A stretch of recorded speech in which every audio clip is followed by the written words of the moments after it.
Hi, my name is Jessie Kalin, and for the leadership interview, I chose to interview Joseph Rojo, who became my study abroad advisor this semester.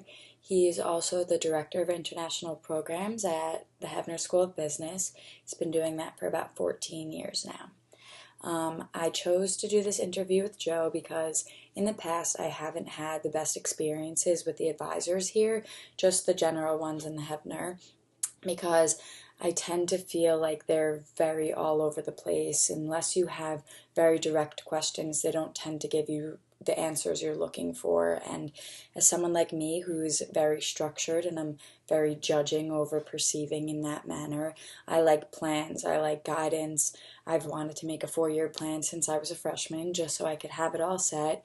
And every time I went to advising, I felt that I wasn't able to get what I needed. So this year, when I decided that I wanted to study abroad, I knew I was going to need to go speak to someone. And I kind of felt that in the international advising program, they would give me the same responses that general advising did. So I was randomly paired with Joe because I didn't know any of the advisors, and I was so extremely surprised. I went, and most appointments are maybe 20 minutes, and we sat and talked for 45 minutes. He was thrilled at the idea that I wanted to go to Madrid because it's somewhere he's been so many times. He answered all of my questions. He helped me talk about possible classes I could take there. He even helped me with questions that I had for general advising that they weren't able to answer, but he was able to answer. And overall, he just gave me such a feeling of comfortableness and true help, and guided me when I really didn't know anything about this program. I didn't know anything about what I wanted to do. So then after that first meeting, I think that most people don't really have many meetings with their advisors because there aren't that many questions, but we stayed in contact, we emailed, he helped me with certain things with classes, we've met a bunch of times since then.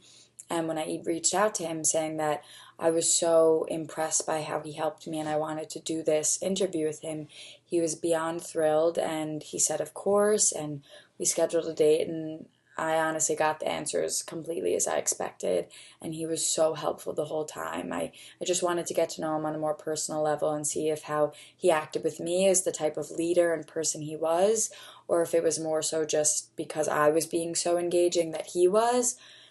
But by the end of it, I was so excited. So when it was actually time that I went to his office for the interview, I tried my best to be a lot more observant of his office and his environment to see how he worked. I noticed that everything was very structured. All of the papers had their own place. He had little trinkets on his desk, but everything was very organized. So I figured that his leadership style was going to be very structured, just how I do my work as well. I figured there's no way you can have things all over the place and yet be so well managed. I also noticed that he has a lot of pictures of his family members and kids and people that are important to him, not just random pictures, but things that I think inspire him, which is something that I respect. I know my bedroom is filled with pictures of my family. But I knew that from the beginning when I met him, because our first meeting, he told me about his family, and he ended up telling me that he came to work in Gainesville because he met someone, and he wanted to find a place that could accommodate all of them. So I believe that he came to this university, and he even mentioned that he wanted to work at a university and be with young people because he thinks that they're inspiring to him, that he loves being able to help someone at the start of their career, the start of their life, and like the start of the exciting parts of everything that's to come.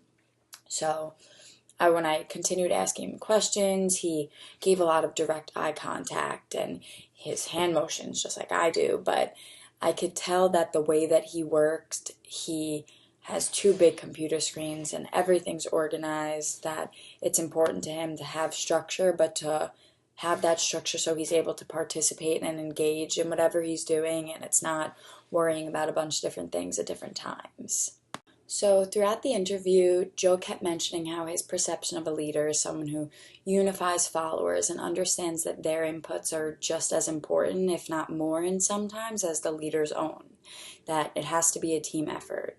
But something else that was really interesting to hear was such a successful older man say that he didn't really know his path. He didn't know what he wanted to do until later in life, that it wasn't until his late 30s that he knew he wanted to work with children. And as he continued talking, because being in a leader position, you think that you have power.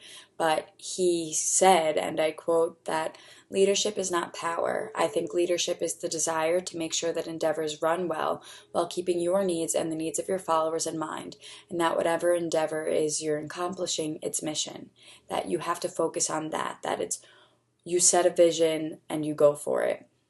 So after hearing this, I naturally proceeded to explain the traits and what a participative leader was, and he completely agreed. He was like, that sounds exactly what a leader should be, that you can't only think about yourself, you have to think about the people that are following you and the people that are working well with you. And then he went on to say that it's also important to be involved, but different leadership characteristics and actions will always depend on the situation, which obviously led me to explain the situational approach and the theory that every type of leadership doesn't work in every situation. And he said that he agreed that it's not just a leadership thing, but it's in life, that every time you're going to do something, no two situations are ever going to be the same. It's very rare that you're going to encounter a time where you can use the same style for multiple different occasions. So I thought that it was interesting that he's showing you can use two different types of leadership and get engaged in more ways than just one. Also, just his personal characteristics, I thought it was so intriguing that he would be talking about something exciting and you would see his face light up like he was a little kid in the candy store, that he was so thrilled to be sharing these experiences with me.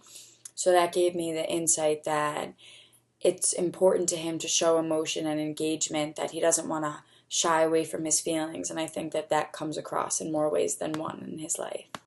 After I completed this interview with Joe, I got to see him as so much more than just my study abroad advisor that was overly willing to help someone that's as crazy as I am when it comes to schoolwork and plans. He became a person. I got to see parts of his life that when I'm asking questions about Madrid would just never come across. He became so much more of a human, so much more of a person, that you realize any leader started where you were. They started at the bottom and had to work their way up. And I think that he was the perfect example of all of those things. I have nothing but the utmost respect for him. I couldn't thank him enough times when I left the room for meeting with me for this project. So after the interview, there were a few statements that really stuck with me that Joe said, and I don't think he even realized the magnitude of them when he said them. The first one was the quote about power that I mentioned earlier. But then at one point, Joe was talking about his actual process of leadership and said, you can't do it by shouting at people. You have to do it by unifying them and making sure they feel supported. The most important part to me of that was the last few words where he said that people need to feel supported, that leadership and followership are a give and take relationship, and if neither side feels supported or one side is more supported than the other, there won't be enough comfortableness to progress and to learn more. Later on in the interview, Joe got really passionate when I asked if he ever had any bosses that he didn't really mesh well with or he didn't like their leadership style. And he proceeded to say that throughout your life, you're not going to start out being the boss. You're going to have some really bad bosses. It's part of your professional experience. This will help you see what type of leader you want to work for and what type of leader you want to be. I think that that was so important because as young people, we have to understand that not everything is always going to be perfect and handed to us, but you have to grow up and be mature enough to endure all of it, especially at our age when we're starting to graduate college and starting the beginning of our career. And then after we talked about the bad experiences, we went on to talk about the good experiences. And I asked Joe if he ever had anyone that was really important to him, that really guided him. And he went on to say, you always have to have one or two people around you who can inspire you. He said that he was extremely lucky because the two deans that he worked under currently at the university have such positive influences and have been so inspiring to him. He heavily suggested that I find myself a mentor because I'm never going to know in life when one could come around and help. And then finally, at the very end of the interview, I said to him, I was asking him, do you think that I got all that I needed? Is there anything else you want to share with me? And he looked at me and he said, you can never reach a point where you're totally done and satisfied, where you say you know that as much as you can. You can't ever get there. Once you get there, that's when you stop receiving feedback and you stop growing. You always have to be eager to learn and to put yourself in a position where you can continue learning.